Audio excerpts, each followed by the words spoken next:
शुभ प्रभात। आज 31 मार्च 2026 है। पूर्व एशिया और राष्ट्रीय स्तर के वर्तमान घटनाक्रमों पर आधारित हमारे इस विशेष गहन विश्लेषण में सभी श्रोताओं का स्वागत है। जी, शुभ प्रभात। और आज का हमारा विषय है चीन की सैन्य और राजनीतिक रणनीति का चित्रण।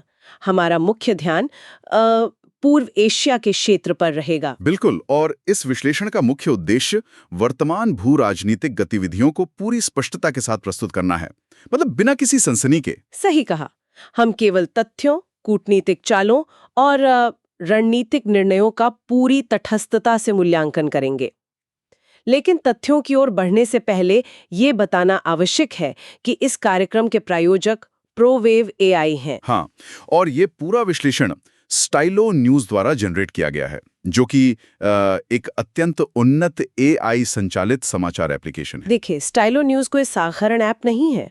ये स्टाइलो इंटेल ऑप्स सॉफ्टवेयर का उपभोक्ता संस्करण है, जिसका सीधा अर्थ ये है कि जो उच्च स्तरीय तकनीक मूल रूप से सरकारी, सैन्य और बड़े व्यावसायिक उद्यमों की खुफिया जरूरतों के लिए डिजाइन की गई थी, अब श्रोताओं के पास भी है। बिल्कुल। मतलब अब श्रोताओं के पास उस टूल तक अद्वितीय पहुंच है जो वैश्विक निर्णय निर्माताओं की सहायता के लिए बनाया गया है। ये अपने आप में एक बहुत बड़ी बात है। और एक अच्छी खबर भी है, प्रोवेव एआई अपने संचालन के 1 वर्ष पूरे होने के उपलक्ष्य में मार्च का एक विशेष डिस्काउंट दे रहा है। अरे वाह, ये तो श्रोताओं के लिए काफी फायदेमंद होगा। जी हाँ, वेबसाइट www.stylonews.com पर जाकर स्टाइलो डिस्काउंट कोड का उपयोग किया जा सकता है। क्या इसकी कोई समय सीमा भी है? हाँ, यह विशेष ऑफर मार्च के अंत तक ही वैध है और केवल पहले 250 सब्सक्राइबर्स के लिए उपलब्ध है, तो श्रोताओं को जल्दी करनी चाहिए। बिल्कुल। तो चलिए आज के हमारे मिशन पर आते हैं। इसका अवलोकन बिल्कुल स्पष्ट है। जी, बताइए।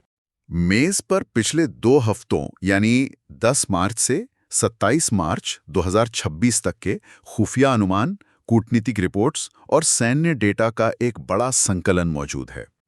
तो हमारे पास काफी पुख्ता जानकारी है। हाँ, और हमारा उद्देश्य पूरी तटस्थता के साथ ताइवान जलडमरू मध्य और दक्षिण चीन सागर में हाल ही में घटी घटनाओं के पैटर्न का विश्लेषण करना है। मतलब हमें ये समझना है कि इन क्षेत्रों के निर्णय निर्माताओं का दृष्टिकोण क्या है और भविष्य की संभावित कार्यप्रणालियां क्या हो सकती हैं, है ना? एकदम सही। ठीक है, अब इस 60 के दशक वाले शांत और पेशेवर समाचार वाचक के लहजे से थोड़ा बाहर निकलते हैं। हाँ बिल्कुल, चलिए थोड़ा गहराई में चलते हैं और सीधे इन खुफिया फाइलों में उतरते हैं। शुरुआत उस सबसे बड़े सवाल से करते हैं जो हर कूटनीतिक गलियारे में गूंज रहा है। क्या चीन ताइवान पर पूर्ण पैमाने पर हमला करने वाला है? स्रोतों के आधार पर इसका सीधा उत्तर है नहीं। तत्काल पूर्ण पैमाने पर आक्रमण की संभावना बिल्कुल नहीं है। अच्छा, तो जो इतनी हलचल है उसका क्या मतलब है? देखिए, पूर्ण युद्ध के लिए जिस तरह की सैन्य लामबंदी, रसद जुटाने की प्रक्रिया और नागरिक सुरक्षा को सक्रिय करने की आवश्यकता होती है ना, हाँ, वो तो बहुत बड़े स्तर पर होती है। बिल्कुल, और वो जमीनी स्तर पर बिल्कुल नहीं देखी जा रही है। लेकिन सैन्य गतिविधियां एक बिल्कुल अलग और जटिल कहानी बयां कर रही हैं। रिपोर्ट के अनुसार 10 मार्च के आसपास खुफिया रडार्स पर एक बहुत ही असामान्य घटनाक्रम दर्ज किया गया था। सही कहा। ताइवान के आसपास चीनी वायुसेना, जिसे पीएलए कहा जाता है, की उड़ानों में अचानक भारी गिरावट आई थी। हाँ, और ये वो समय था जब मध्य पूर्व में ईरान के घटनाक्रमों को लेकर अमेरिका की व्यस्तता चरम पर थी। वही तो। विश्लेषकों ने इस शांति को डिकोड करने की बहुत कोशिश की। मतलब क्या ये चीन के आंतरिक सैन्य सुधारों का हिस्सा था, या फिर विमानों को बड़े पैमाने पर रखरखाव के लिए ग्राउंड किया गया था? हाँ, या ये केवल एक रणनीतिक चुप्पी थी। कारण जो भी हो, ये शांति बहुत ही अल्पकालिक थी। बिल्कुल, क्योंकि 15 मार्च आते आते पीएलए के 26 विमानों ने एक साथ ताइवान के वायु रक्षा पहचान क्षेत्र में प्रवेश कर लिया। जी, और इससे ये स्पष्ट हो गया कि दबाव खत्म नहीं हुआ है। ठीक है, आइए इसे विस्तार से समझते हैं। ये पूरी स्थिति किसी प्रेशर कुकर के समान प्रतीत होती है। प्रेशर कुकर, ये काफी दिलचस्प उपमा है। हाँ, एक ऐसा प्रेशर कुकर जहां आंच बहुत धीमी है लेकिन अंदर का दबाव लगातार, मतलब हर दिन बढ़ रहा है। बिल्कुल। अगर हम इसे व्यापक परिप्रेक्ष्य से जोड़ के देखें तो ये और भी स्पष्ट हो जाता है। जैसे कि सैटेलाइट डेटा का वो हिस्सा जिसने ताइवान के पास पूर्वी चीन सागर में लगभग 2000 चीनी मछली पकड़ने वाली नौकाओं को देखा है। हाँ, और वो भी एक उल्टे एल आकार में तैनात। बाप रे, 2000 नावें! ये संरचना लगभग 400 किलोमीटर लंबी है। अब कोई भी समझदार इंसान ये बता सकता है कि 2000 नावें एक सटीक ज्यामिति आकार में सिर्फ मछली पकड़ने के लिए नहीं खड़े होती। एकदम सही। ये रणनीति क्या है, इसे समझना बहुत जरूरी है। ये चीन की ग्रे जोन रणनीति का सबसे खतरनाक और प्रभावी रूप है। ग्रे जोन रणनीति, थोड़ा इसे आसान भाषा में समझाएंगे। देखिए, ग्रे जोन का अर्थ है शांति और युद्ध के बीच का वो धुंधला क्षेत्र, जहां आप लगातार सामने वाले पर दबाव डालते हैं, हमले करते हैं, लेकिन कभी इतनी बड़ी सैन्य कार्रवाई नहीं करते कि सामने वाले को युद्ध की घोषणा करनी पड़े। बिल्कुल वही तो। ये जो 2000 नावें हैं, ये मरीन मिलिशिया है। वे इस उल्टे एल आकार से ताइवान के उत्तरी और पूर्वी समुद्री मार्गों को अवरुद्ध करने का अभ्यास कर रहे हैं। लेकिन इसका ताइवान पर वास्तविक असर क्या होता है? मतलब तकनीकी रूप से तो ये सिर्फ नावें हैं। असर बहुत गहरा है। ये मनोवैज्ञानिक और आर्थिक दोनों तरह का युद्ध है। जब 2000 संदिग्ध नौकाएं आपकी समुद्री सीमा के पास मंडराती हैं ना, हाँ, तो ताइवान को उन्हें ट्रैक तो करना ही पड़ेगा। बिल्कुल। ताइवान को अपने कोस्ट गार्ड और नौसेना के जहाजों को भेजना पड़ता है। अब सोचिए, एक साधारण मछली पकड़ने वाली नाव को समुद्र में रखने का खर्च ना के बराबर है। और उसे मॉनिटर करने के लिए एक आधुनिक युद्धपोत या लड़ाकू विमान को तैनात करने का खर्च प्रति घंटे लाखों डॉलर्स में आता है। सही कहा। बिना एक भी गोली चलाए चीन ताइवान के रक्षा बजट, मशीनों और सैनिकों को थका रहा है। यही वो स्लो स्क्वीज या धीमे दबाव की नीति है। ओह, ये तो एक बेहद मारक आर्थिक युद्ध है। इस स्थिति पर निर्णय निर्माताओं के दृष्टिकोण को समझना भी आवश्यक है। बिल्कुल। ताइवान के रक्षा मंत्रालय का स्पष्ट मानना है कि ये डराने और धमकाने की रणनीति है। इसलिए ताइवान केवल सैन्य रूप से ही नहीं, बल्कि आर्थिक रूप से भी इस नाकेबंदी से बचने की तैयारी कर रहा है। जी, वे कनाडियन एलएनजी यानी तरलीकृत प्राकृतिक गैस में भारी निवेश कर रहे हैं। और ये कनाडियन एलएनजी वाला कदम बहुत रणनीतिक लगता है मुझे, क्योंकि ताइवान एक द्वीप है और ऊर्जा के लिए पूरी तरह से आयात पर निर्भर है। एकदम सही। अगर चीन पूरी तरह से नाकेबंदी कर दे तो ताइवान की बत्तियां कुछ ही हफ्तों में गुल हो जाएंगी। इसलिए वे अपनी ऊर्जा आपूर्ति श्रृंखला को विविध कर रहे हैं। और दूसरी ओर चीन का आधिकारिक दृष्टिकोण पूरी तरह से अलग है ना? हाँ, चीन इसे अपनी संप्रभुता का आंतरिक मामला मानता है। उनके अनुसार ये कोई अंतर्राष्ट्रीय विवाद नहीं है। मतलब वे इसे अलगाववादी ताकतों को नियंत्रण में रखने के लिए उठाया गया एक वैध कदम मानते हैं। जी बिल्कुल, यही उनका आधिकारिक तर्क है। तो ताइवान के पास स्थिति एक लंबे, थका देने वाले खेल की तरह है। लेकिन यहाँ एक बहुत ही दिलचस्प बात सामने आती है। अच्छा, वो क्या? जबकि ताइवान के पास आंच धीमी है, दक्षिण चीन सागर में रणनीतिक कदम बहुत अधिक सीधे, आक्रामक और विस्फोटक हो चुके हैं। हाँ, वहां ग्रे जोन जैसी कोई चीज नहीं है। वहां तो सीधा सैन्य टकराव चल रहा है। जैसे 19 मार्च को स्कारबरो शोल के पास चीन ने 2 फिलीपीन C-208 विमानों को खदेड़ दिया था। और वो तो सिर्फ एक ट्रेलर था। असली और सबसे खतरनाक घटना 7 मार्च को सबीना शोल के पास हुई थी, जिसकी रिपोर्ट 20 मार्च को बाहर आई। हाँ, मैंने वो रिपोर्ट पढ़ी है। एक चीनी युद्धपोत ने फिलीपीन नौसेना के फ्रिगेट BRP मिगुएल माल्वर पर अपना फायर कंट्रोल रेडार लॉक कर दिया था। बिल्कुल। श्रोताओं को ये समझना होगा कि सैन्य संदर्भ में फायर कंट्रोल रेडार लॉक का असल मतलब क्या होता है। जी, ये बताना बहुत जरूरी है। देखिए, ये कोई सामान्य नेविगेशन रेडार नहीं है जो सिर्फ ये देखता है कि सामने कोई जहाज है। जब फायर कंट्रोल रेडार लॉक होता है तो इसका मतलब है कि कंप्यूटर ने लक्ष्य की गति, दूरी और दिशा की गणना कर ली है। मतलब मिसाइलों को लक्ष्य पर साध लिया गया है। हाँ, और वे बस एक बटन दबाते ही फायर होने के लिए तैयार हैं। बिल्कुल। जब ये लॉक होता है तो जिस जहाज को निशाना बनाया गया है उसके अंदर खतरे के अलार्म बजने लगते हैं। बाप रे, वहां बैठे कमांडर के पास ये सोचने के लिए सिर्फ कुछ सेकंड्स होते होंगे कि ये कोई तकनीकी खराबी है, चेतावनी है या सच में कोई मिसाइल उनकी तरफ आ रही है।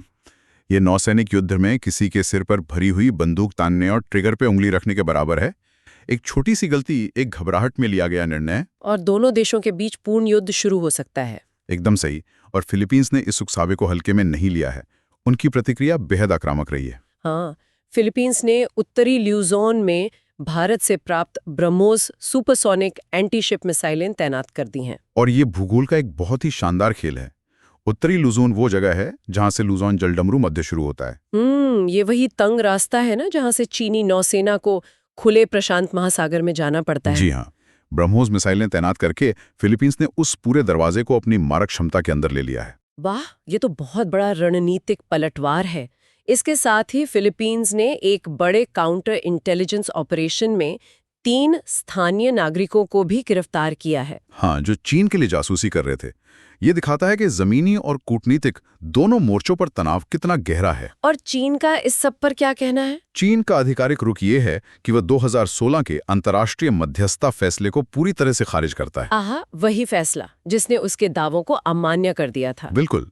चीन का कहना है कि वो अपने ऐतिहासिक अधिकारों की रक्षा कर रहा है और फिलीपींस जानबूझकर अमेरिका जैसी बाहरी ताकतों को इस क्षेत्र में लाकर उकसावे की कार्रवाई कर रहा है। लेकिन इन सब दावों के बीच क्या ये एक बहुत बड़ा विरोधाभास नहीं है? आप किस विरोधाभास की बात कर रही हैं? देखिए, एक तरफ चीन कृत्रिम द्वीपों जैसे स्कारबोरो शोल पर ड्रेजर के जरिए सैन्य बुनियादी ढांचा बढ़ा रहा है।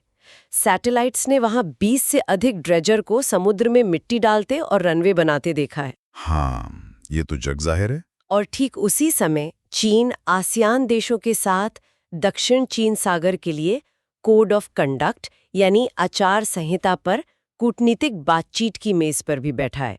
मेरा सवाल ये है कि क्या ये शांति वार्ता सिर्फ समय काटने का एक तरीका नहीं है? आपका सवाल बिल्कुल सटीक है। खुफिया विश्लेषण भी बिल्कुल इसी ओर इशारा करता है। ये एक क्लासिक टॉक एंड टेक रणनीति है। टॉक एंड टेक मतलब बात भी करो और कब्जा भी? बिल्कुल। मेज पर कोड ऑफ कंडक्ट की बातचीत करके चीन अंतर्राष्ट्रीय स्तर पर यह छवि बनाता है कि वह शांतिपूर्ण समाधान चाहता है। और ये आसियान देशों को विभाजित रखने में भी मदद करता होगा, क्योंकि कई देश व्यापार के लिए चीन पर निर्भर हैं। एकदम सही। लेकिन दूसरी तरफ उनके ड्रेजर दिन रात काम कर रहे हैं।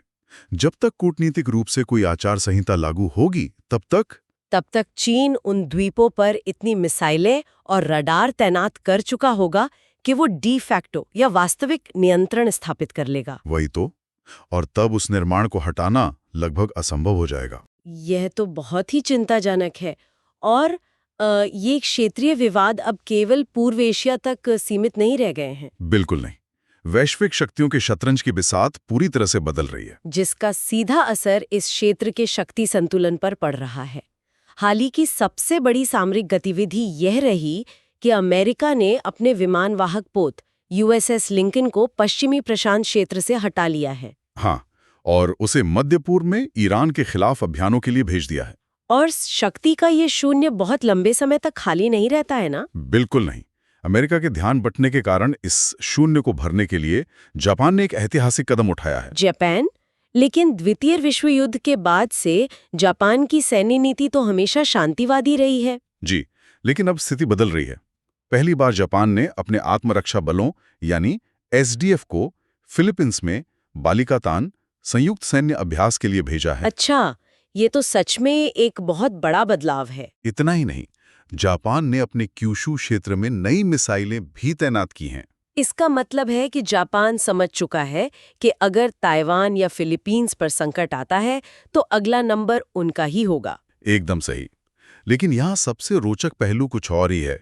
क्या? इन सब मिसाइलों, विमान वाहक पोतों और रडार लॉक्स के शोरगुल के बीच चीन एक और बेहद खामोश मिशन पर काम कर रहा है। खामोश मिशन? हाँ, खुफिया रिपोर्ट्स के अनुसार चीन के अनुसंधान पोत प्रशांत, हिंद और यहाँ तक कि आर्कटिक महासागरों में व्यापक स्तर पर समुद्र तल मैपिंग कर रहे हैं। समुद्र तल मैपिंग? जी। मतलब वे समुद्र के नीचे का नक्शा बना रहे हैं। क्या ये केवल जलवायु परिवर्तन को समझने के लिए किया जा रहा वैज्ञानिक शोध है? आधिकारिक तौर पर तो इसे नागरिक अनुसंधान ही कहा जाता है, लेकिन नौसैनिक रणनीतिकारों के लिए ये भविष्य की युद्ध की तैयारी है। बाप रे! असल में ये चीन की सिविल मिलिट्री फ्यूजन रणनीति का एक बड़ा हिस्सा है।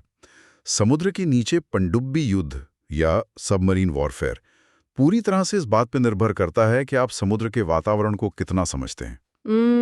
मैंने कहीं पढ़ा था कि समुद्र के नीचे थर्मोक्लाइन यानी तापमान की अलग-अलग परतें होती हैं। बिल्कुल सही।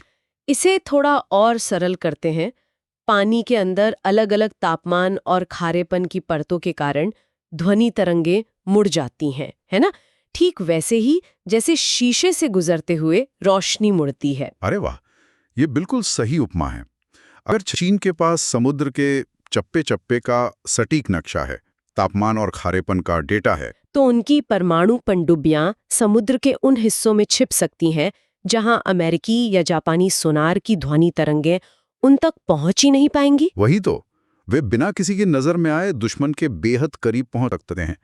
ये समुद्र तल की मैपिंग केवल नक्शे बनाना नहीं है, ये छिपने की सबसे अचूक जगहें तलाशने का अभियान है। ओह, तो अमेरिका और जापान के बीच जो सैन्य सहयोग बढ़ रहा है, वो इसी उभरती हुई और अदृश्य क्षमता को संतुलित करने का प्रयास है। बिल्कुल, वे खतरे को पहले ही भांप चुके हैं। इस पूरे परिदृश्य पर सार्वजनिक राय और सोशल मीडिया की भावनाएं भी बहुत स्पष्ट रूप से ध्रुवीकृत हैं। हाँ, मैंने भी देखा है कि विभिन्न स्रोतों और एक्स जैसे प्लेटफॉर्म्स का विश्लेषण करने पर राय दो स्पष्ट खेमों में बटी नजर आती है। एक तरफ सहयोगी देशों के रक्षा मंच और सामरिक विश्लेषक हैं जो जापान, फिलीपींस और अमेरिका के गठबंधन का पुरजोर समर्थन कर रहे हैं। जी, उनकी भावना सकारात्मक है क्योंकि वे इसे चीन के आक्रामक रवैये के खिलाफ एक आवश्यक प्रतिरोध मानते हैं। लेकिन सिक्के का दूसरा पहलू भी है।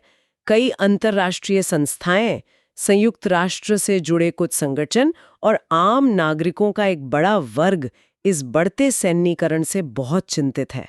उनकी भावना मुख्य रूप से तटस्थ और शांतिपूर्ण है ना? हाँ, उनका मानना है कि ब्रह्मोस मिसाइलें तैनात करना या रडार लॉक करना एक नए हथियारों की होड़ को जन्म दे रहा है। बिल्कुल, वे आसियान के शांतिपूर्ण वार्ता मॉडल का दृढ़ता से समर्थन करते हैं और चाहते हैं कि हर विवाद अंतर्राष्ट्रीय कानून के तहत ही सुलझाया जाए, जो कि काफी तार्किक भी है। खैर, जो श्रोता वैश्विक कूटनीति पर नजर रखते हैं, उन्हें आने वाले कुछ हफ्तों में कई महत्वपूर्ण घटनाओं पर ध्यान देना चाहिए। जी, ये घटनाएं इस पूरे परिदृश्य को नई दिशा दे सकती हैं। पहला है ब्रुसेल्स में चीन, यूरोपीय संघ और नाटो के बीच होने वाली सुरक्षा वार्ता। ये देखना दिलचस्प होगा कि क्या यूरोप पूर्व एशिया के इस तनाव में कोई भूमिका निभाता है। और दूसरा है अमेरिका और चीन के बीच संभावित शी ट्रंप शिखर सम्मेलन, जो व्यापार और सैन्य गतिरोध दोनों पर केंद्रित होगा। और तीसरा, फिलीपींस में आगामी बालिकातन सैन्य अभ्यास, जो जापान की ऐतिहासिक भागीदारी के कारण अभूतपूर्व होने वाला है। इन सभी घटनाओं का सीधा असर न केवल कूटनीति पर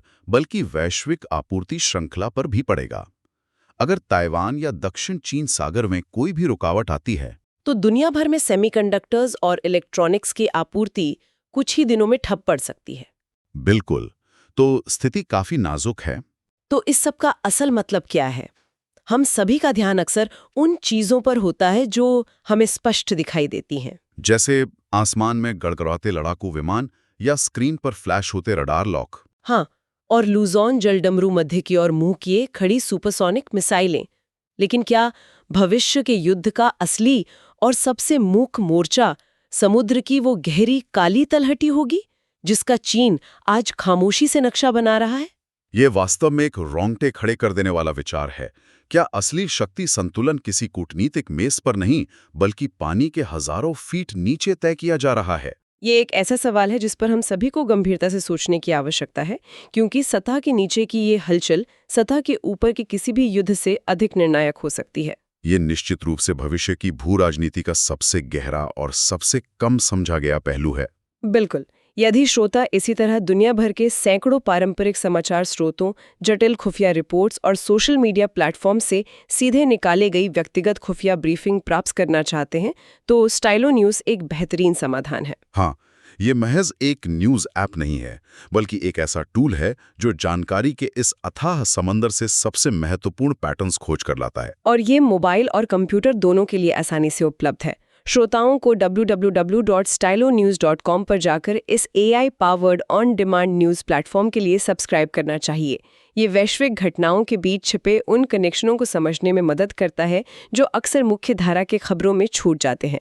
और अब 1960 के दशक के इस न्यूज़ रूम वाले लहजे से पूरी तरह बाहर निकलते हुए आज इस चर्चा में शामिल होने के लिए सभी श्रोताओं का बहुत बहुत धन्यवाद। जी हाँ, बहुत बहुत धन्यवाद।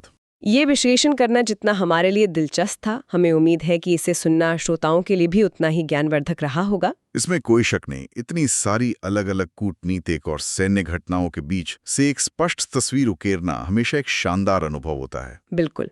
भविष्य के गहन विश्लेषण के लिए अगर कोई ऐसा विषय है जिसे समझने की इच्छा है, तो सुझावों का हमेशा स्वागत है। हम नए और जटिल विषयों की तह तक जाने के लिए हमेशा उत्सुक रहते हैं। और हाँ, अपने पसंदीदा सोशल मीडिया प्लेटफॉर्म पर स्टाइलो न्यूज़ को फॉलो करना न भूलें, ताकि हर महत्वपूर्ण अपडेट मिलता रहे। तब तक के लिए उस शांत लेकिन गहरे समुद्र के नीचे चल रही रणनीतियों पर विचार जरूर करें। मिलते हैं अगली डीप डाइव में।